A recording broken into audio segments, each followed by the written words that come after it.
So the Reed Avenue corridor is the dirt road that has a railroad track that goes from 16th Street to 23rd Street along Reed Avenue.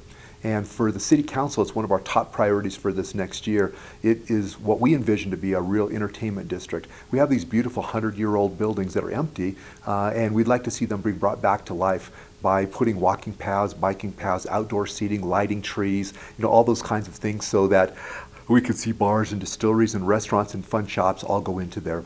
So that's something that we're working on. So I did meet with one of the building owners there to kind of share our vision and what we've done to try to help make this project happen, and to hear from them, the progress they're making on their facility. So I'm really excited about Cheyenne's future. I think we're going to be starting to diversify in manufacturing. We have about 1,100 manufacturing jobs in Laramie County now, and also the tech scene. You see all the new data centers coming in, and different technology businesses that are located here.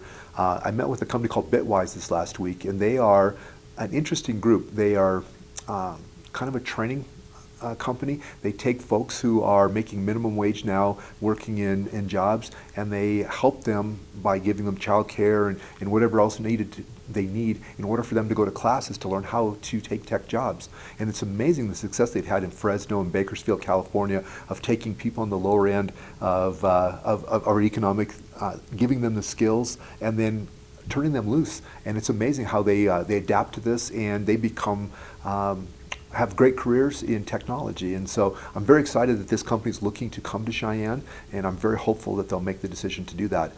Building a workforce for technology will really help these new businesses that are coming here be successful with the state. So not only the hiring of teachers and curriculum, but also the facilities, the schools themselves.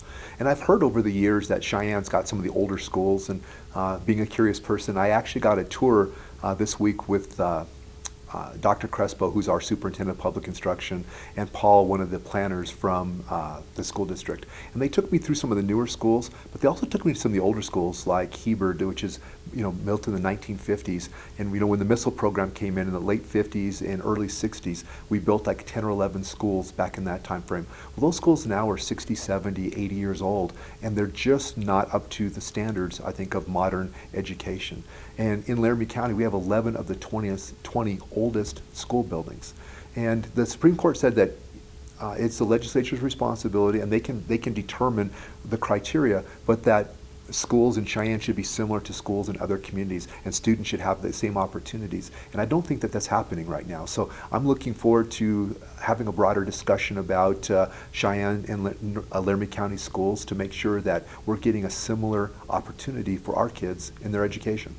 I think that the environment that you learn in makes a difference in the quality of your education. What I saw yesterday when I was doing these tours was the libraries are much larger in more modern schools. They have technology in there. There's rooms to learn. There's areas to break out. A lot of kids need one-on-one education for reading and math, and there's no places in old schools to do that. They're just smaller, and the hallways and the spaces for learning are just too small. I brag a lot about the volunteerism and how great Cheyenne people are in taking care of needs. And the Cheyenne Day of Giving has been, for 16 years now, such a great event where folks bring things that people who are less fortunate need. And within 24 hours of the end of the event, they're already at those nonprofits that help those less fortunate.